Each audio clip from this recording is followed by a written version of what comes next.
and welcome to Hit the Bricks. Everything that's interesting about Guthrie, Oklahoma. I don't know if we're going to be able to find anything interesting on this show. I don't know, man, but I am sitting in a rocking chair. I know. So I'm so mellow right now. That's Justin Fortney. I'm Chris Evans. He's more comfortable. I came sit down. I didn't get here at noon today. I should have. Whoever gets here first gets the rocking chair. It is in the rocking chair today. I'm fighting it here. So, man, this. Oh yeah. And, for our video audience, we have the Easter Bunny. Yeah. What's the Easter Bunny's name? Leonardo. Leonardo's here today with us. So where are we? We're Oklahoma Mini Mill. Oklahoma Mini Mill, Yeah. 1324 North Wentz, Yeah. You're good with numbers. between Missy's Yep. and the high school. Correct. Yeah. So if you head north out of downtown Guthrie on Wentz, you'll hit this place. And we'll talk with Van and Sherry, the owners here, in a little bit about like what this place does. And this is one of those hidden places that does some really cool stuff that you would never imagine. Absolutely. Yeah. We're going to be talking for a little bit and probably bore you to death, but stay tuned or fast forward to the part where we talk to them because I just got a little mini tour of what they do here. And it is amazing. Truly amazing. I mean, you would think this was like somewhere in Pennsylvania, not in Guthrie. I have no idea what you're talking about because I'm just watching the rabbit. Watching Leonardo. Yeah. So, yeah, so there's some cool stuff as you can see behind us for our video audience, but it's going to be exciting. Yeah, it's been a wild couple of days in Guthrie. It really has, and I'm looking outside, and there might be a few more wild days coming ahead of us, but yeah, the rains, and we've had, in Logan County, a couple, 2-3 tornadoes come through, Yeah. but a lot of rain. Yeah, historic flooding. If you're not familiar with Guthrie, the west side of town got a lot of rushing water through it. The Cottonwood Flats and the Cottonwood Creek really got angry. It did.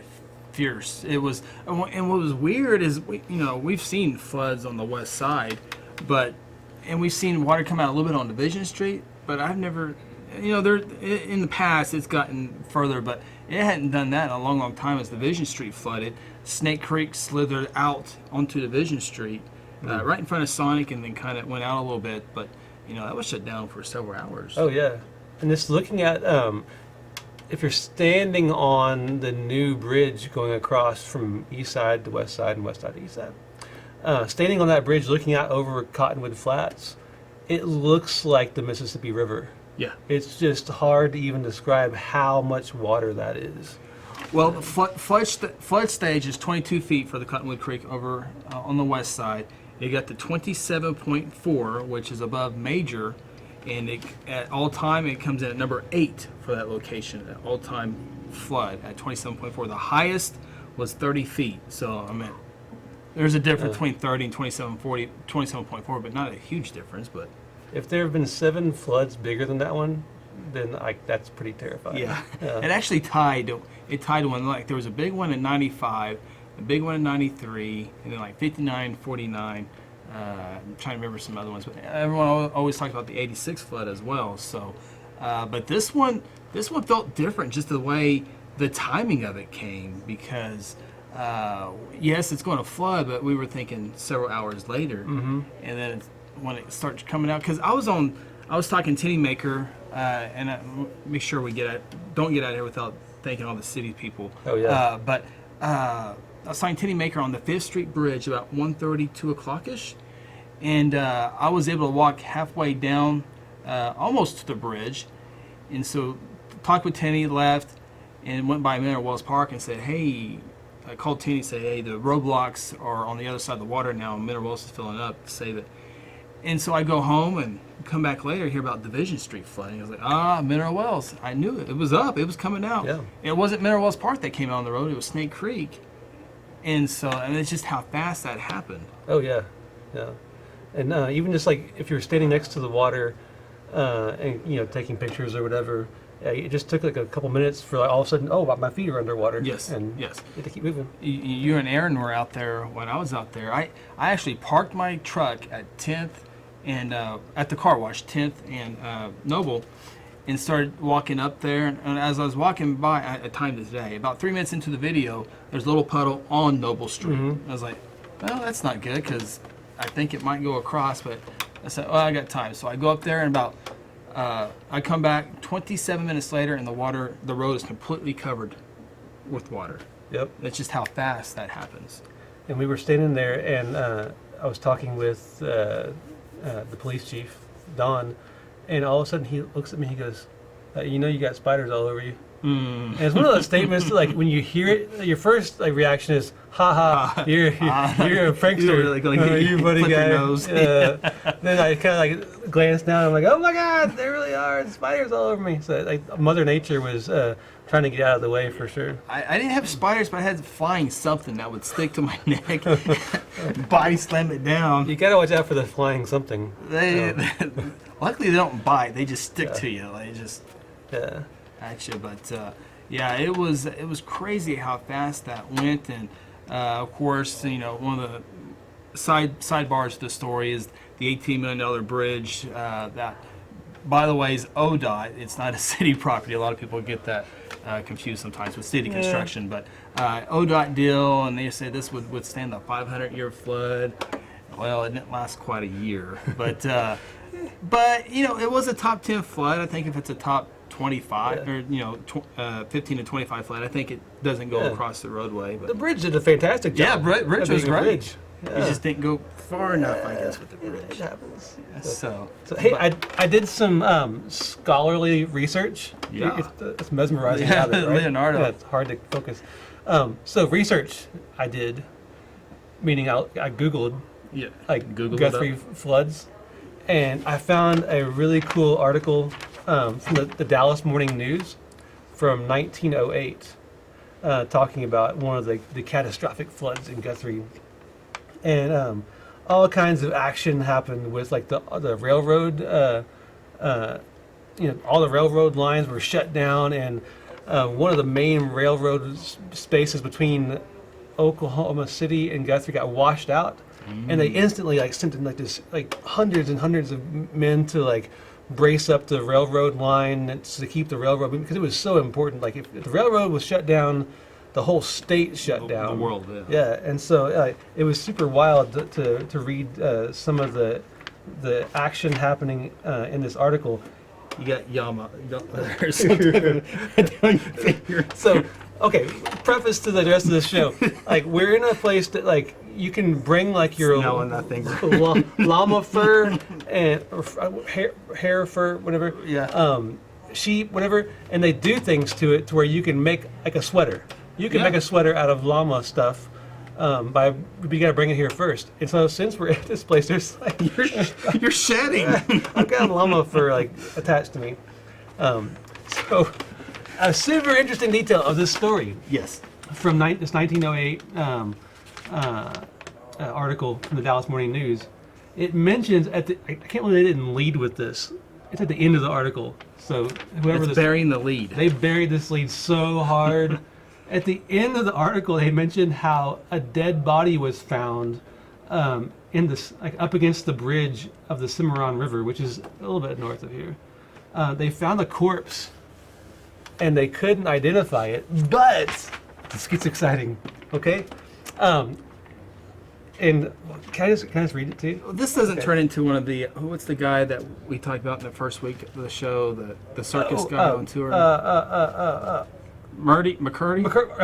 McCurdy. This is a different corpse. Okay, all right. We have a monthly quota for corpse conversations. This is this month's story. Okay, so on driftwood, which lodged against a Cimarron River bridge north of Guthrie, was found today the partially decomposed. Why am I laughing at this? Yeah, It's yeah. a sad story. His family's Partially watching. Go ahead. decomposed body of an unknown man. Only, honestly, it's gross. Oh, only the backbone, thighs, and lower limbs have thus far been recovered, and identification is impossible unless it be made through a pair of dark-colored trousers. They don't say trousers anymore. No. Pants. Jeans. Yeah, but he had dark-colored trousers, with a leather belt still held to the body. It is thought to be probably the skeleton. This is where it gets awesome. It is thought to be probably the skeleton of Charles Littlefield of Georgia, a member of the National Bill Posters Union and an employee of Sells Floto Circus, who was lost in the Rock Island wreck when the passenger train plunged through the Cimarron River Bridge near Dover, Oklahoma, a year ago. Oh, by Kingfisher. No, you Yeah. know Kingfisher. Yeah.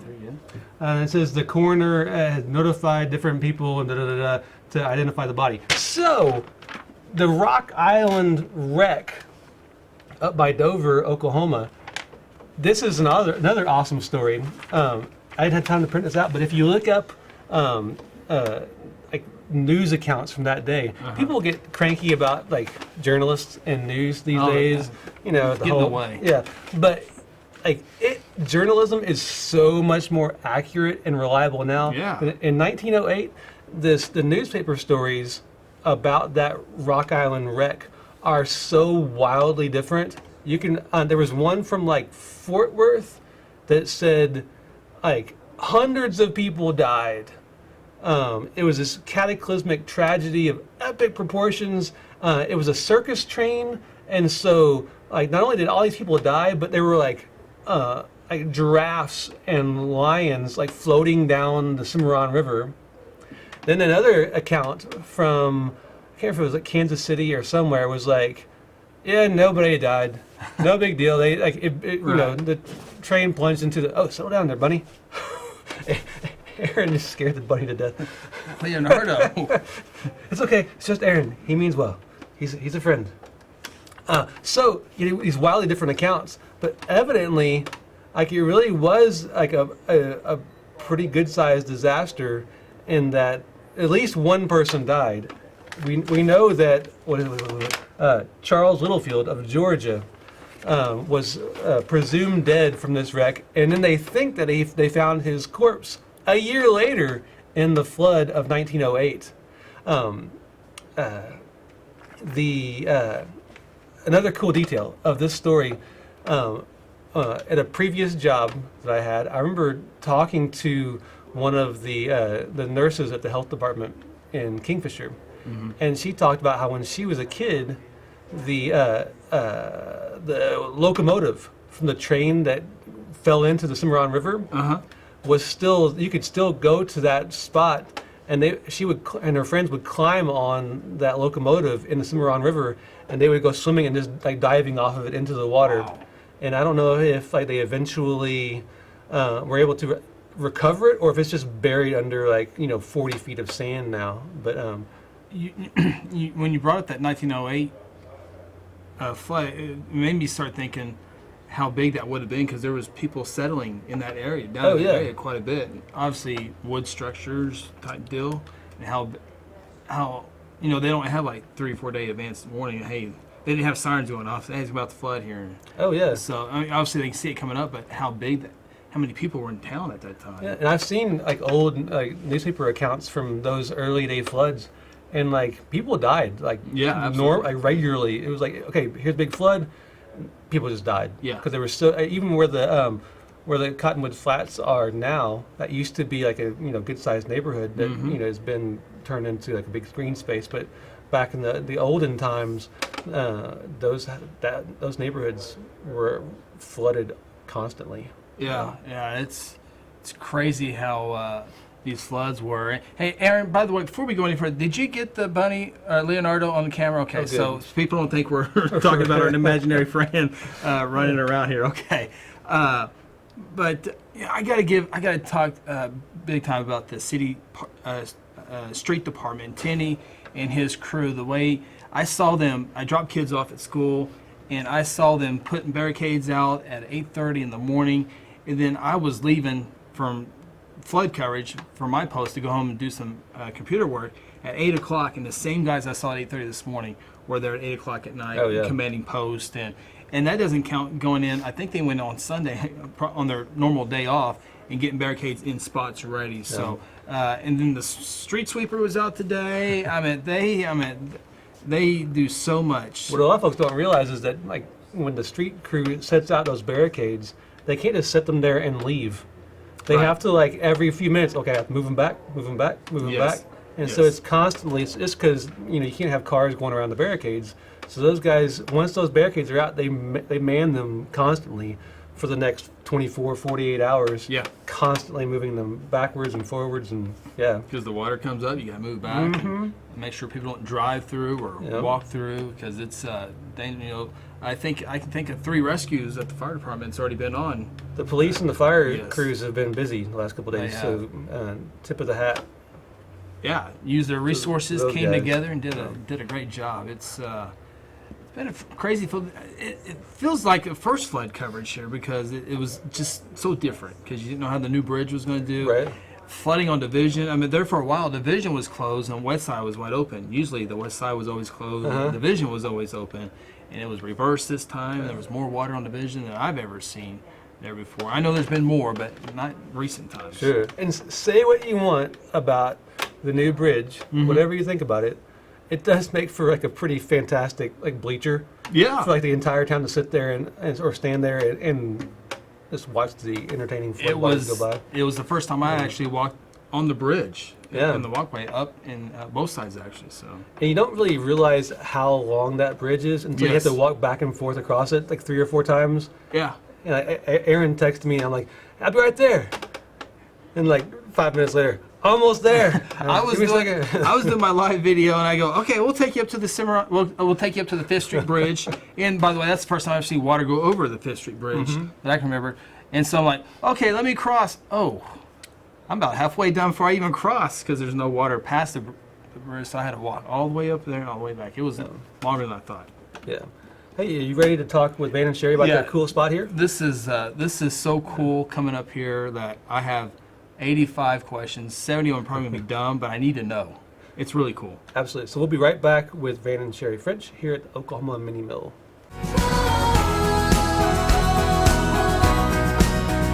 Coming home, coming home, coming home.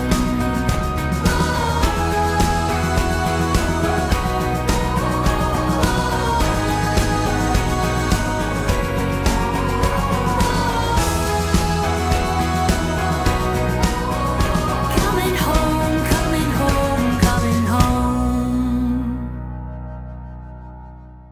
And welcome back to Hit the Bricks here at Oklahoma Mini Mill. Everything that's interesting about bunny rabbits, Leonardo, special Yeah. guest today. as well as Van yeah. and Sherry French. Well, Man, you guys have like a pretty like surprising. I don't know if that's the right word, but like if you haven't actually walked into this place, it's hard to describe what happens in here.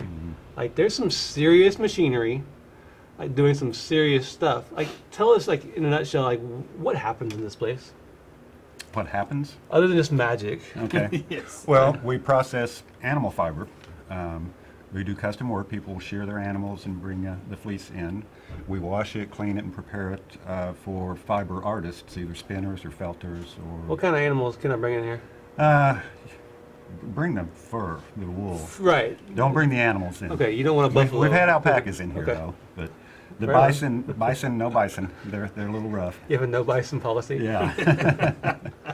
That's smart. People can bring their, like, whether it's a llama fur or Fleece. fleece. God, I mean, Fleece is right. a generic term. Yeah. Yes, fleece is like a much broader fiber. term than fur. right. So, llamas, buffalo, sheep. Yak, Um, camel, musk ox, Poodle. poodle, People are Alaskan sending you husky. yak fleece. Mm-hmm. Who has yaks? We got some from Bow Creek Ranch in Kansas, northwestern Kansas. Okay. Most of the yak are raised much further north and west, in the northwest, because it's, they like the cold weather. Yes, of course they do. Yeah. Yeah. Yeah, absolutely. And so people from all over the place send fleece here Mm-hmm. to Oklahoma Mini Mill. Like, what's the farthest place that's sending Upper stuff? Peninsula, Michigan, New York State was probably Oh, wow. the most far flung we've had. So it's not like there are fiber mills, on every block in Oklahoma. No. Are you guys the only one here in the We state? hear that there's a couple going to be opening up this summer, Whatever. You guys are the originals. but we're the first. Well, no, actually, there's been 2 or 3 that have come and gone over the years. Oh, So, okay. Gotcha. Okay. So when someone brings the fleece here, Like, what's the difference between what they bring you and what they go home with eventually? It's a lot cleaner to start Yep. with, a lot smaller, more compact, and it's ready to work with. When they bring it to us, it's right off the animals. It's dirty, it's greasy, it's especially sheep. Washing a sheep wool, you can lose 25 to 30% just in the lanolin that gets washed out of weight. So sheep are just funky creatures. Gotcha. Alpacas have a lot of dirt in them. Yeah. Because they like to get down and roll in the dirt. Who doesn't, though? Yeah. When was the last time you pet a sheep? It's been a while. Do you A remember long while. that? They're kind of sticky feeling because that's that Sure. lanolin. Okay, which makes them like, that's why they're so warm, though. Because That's right, and waterproof. Warm and waterproof. Does sheep swim? I don't know, like, I bet if you threw them in, they would do okay. you have so many I questions, better can bring see this your back face. around here. So they bring in the dirty fur, fleece, fleece, and you guys take it from there by washing it. Take us through the process. After you wash them, and then you We wash it. Well, first we put it in a tumbler. right. To tumble out extra vegetation and dirt and stuff, and then we wash it. There's a machine called a picker that opens it up. Very hot water too, right? The sheep wool we wash at 180 degrees to melt the lanolin out. So It's about your temperature. yeah, Hot tub. you'd come out looking like a lobster. You'd be going to the emergency room. There's about 3 or 4 machines that different processes to open it up and clean it out. We have a fiber separator. If it's got, some animals have guard hairs, and so we have to get the guard hair out. If it's got Like a lot camel. of, yeah, and bison. does. Bison. We ran bison yeah. through twice and lost 2/3 of the weight in the guard hairs, but what we ended up with was really fine, soft. That creates a no bison rule. Right. Yeah, the I had- policy. I had no idea bison were so high maintenance. Yeah, yeah. Well, and you usually Rumble the bison. you can't Right. get close enough to comb them out. Good so point. You get one harvest, and that's basically when you slaughter them. Okay, that raises an excellent question. If someone brings you bison fleece, how the heck have they procured bison fleece? A lot of times through Meat processing. they go to a processing plant, and when they're butchered, they Okay. shear the hide right there. That's You can. This went in a dark Yeah. direction. Sorry. They shed in the spring, and people can follow them around the field and gather the fluff. But that is very tedious. and, That sounds inefficient. Yeah. Yeah. Yeah. I would charge a lot of And money for my it'd be, bison in fleece. Oklahoma, it'd be blowing in the wind. I mean, it'd be gone. You've had some really good questions. You just had some really bad questions. So Hey, thanks. you're betting 500 today. Okay, so you wash it, and then there's a couple other machines. What are those machines? Separated. What do we do here? Well, the picker picks it and it's a picker / opener. And it's should I get some fleece and have some examples here? Like this? No, No? some raw. Please. No. The raw. Yeah. We're getting into this. I was trying. I blew that one. So While Van's getting that stuff, Sherry, like, not only do you guys do all this cool stuff with the fleece, the fiber, there's also like some like cool like retail stuff. People can buy things here.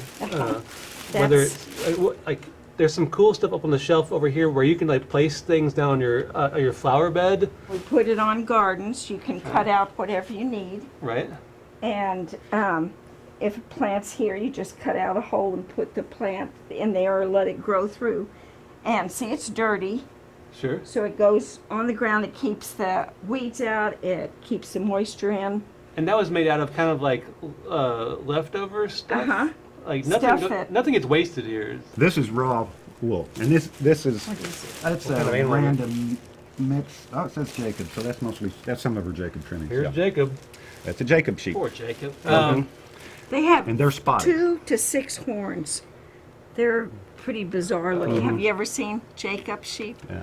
Oh. And we run it through the picker, which opens it up.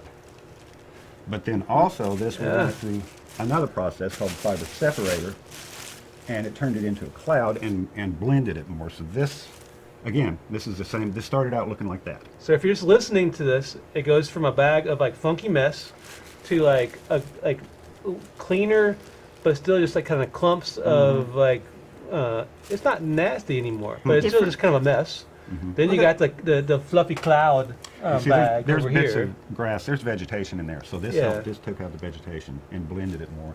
You know. And then it And ends then up. that, This obviously is not the same, but this ends Sure. up as a roving. Yeah, so the last batch, you get to like this clean, like well-groomed. And all of the fibers have been run in the same direction. Oh, okay, cool. And for hand spinners, they'll take this and draft it out and spin. So if spin someone it- spin takes it into that yarn. final bag home with them, then they can spin it into like a yarn. They can make a sweater. Or what is this? I'm holding like a kind of like almost like a scarf. Scarf. Kind And of. that's felted. So a lot of Felted. people will felt with this also. we have a wet filter, and so we make a lot of things. This has bamboo running through it, and it's soft. It's very soft. It's very long, and it's very lightweight. This is wool. This is a sheep wool. I don't remember what type. And this is alpaca. This is bacon. That's my bacon scarf. The Oklahoma Mini Mill is like a really cool combination of like a manufacturing place and like an art hub. So this is like an artistic and scientific mashup of stuff. Have some of our own products. We have a lot. A lot of what we have is, we think of it as a, it's like an art supply house, Oh, yeah. art supply store for fiber artists. So, we So if you're a fiber artist, you can come here and get your stuff. That's right. Yeah. That's right. Okay, it's a really cool process. How do you say, hey, I want to create this? I mean, I don't think those machines are at Walmart. So Yeah, how the hell did you how do you come come up up with with this it? You guys have done so much in the town of Guthrie over the years, decades. How did Yeah, you guys were running a coffee shop the first time I visited Guthrie. And then the snow cone stand before Yeah, that. yeah. I used to have a paint store and I did picture framing. I was a Yeah. wallpaper hanger for 20 years. So the and French Underground was the coffee French shop. Market? French French Underground. Underground. Oh, French Underground. Because we were under the sidewalk. Yeah. Yeah. Oh, that's right. That's right. Yeah. So what time period was that coffee shop? 2000 to 2003 in there, 99 to 2003. Okay, cool. So you guys really have done like a little bit of everything in this town. So, Okay, cool. So how did this come about? Through the wet filter, pour hot water You on. mean the business? How did we get into Business, this? yeah, the business. Yeah, no, the business. We took it off of an animal and we Yeah, lost it. yeah. did you have like a dream or something? Well, that I had the opportunity to, came into some money, was able to get into a business again, and we were talking about, what we wanted, and I, listed out some parameters, and one day Sherry just texted me and said, "What about a fiber mill?" And I went, So we started looking into Yeah, it, within and 24 hours, we were ready to go. yeah, and we spent 9 months researching it. And within 24 hours, we'd made the decision. And your machines came from pretty far away, right? Prince Edward Island, Canada, and we went there to visit the company that makes the machine. Spent a couple of days seeing their operation, and when they delivered it here, the man stayed a full week with us and set us up and trained us and showed us how to maintain the machines and how to operate them. And we visited about 3 or 4 other fiber mills around the country to see their operations, before we got into it. So, and went to some fiber festivals and just got acquainted with the community, So So how do you market yourself? I mean, how do people know this is here in Guthrie? Facebook. that's a good question. Yeah. Yeah. And it's the fiber growers, the sheep growers and alpaca growers community are like a lot of other, community, I guess is the best way to say it. Sure. They're tight knit. They know each Oh other. yeah. And so a lot of it's through word of mouth. Which is the best way? Yeah, Yeah. yeah. And it's not, there are not many, I haven't been able to find any outlets that I can directly advertise through them. So I have to just, reach out, the best we can.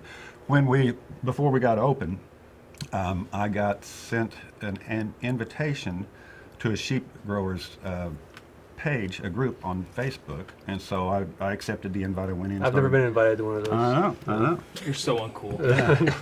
And when I got onto their page, one of the first things I saw was there was a recent post that said, "Hey, has anybody heard about that new fiber mill that's opening in Oklahoma?" You're like, hey, Yeah, I heard and of it. people were chattering and going, "What? No, where is it? Oh no, I think it's in Guthrie." I mean, we were on the rumor mill already. So it's really cool. Like those tight knit communities are great for like spreading the word, but it's also kind of high pressure because like if you screw something Absolutely. Yes. up, everybody gonna know about it. So it's like It's you guys true. have to be good at your jobs. Yeah. Um, Well done. Does it feel like a job? I mean, I would think this would be kind. I mean, It it feels- doesn't feel like a job. It feels like being able to create every day. Yeah. And so it's just lovely, just lovely. Now, A you friend of mine years ago told me that his idea of being in business is picture people coming up, smiling, and handing you money. Hey, all right. So that's what I've always shot for in business. Never happened to I me. haven't got there yet. So if you're listening to this, like maybe more than any other episode, we encourage you to check out the video Yes. episode of this, because you can catch a glimpse of the different machinery and how that stuff works. And the machines they use here are not.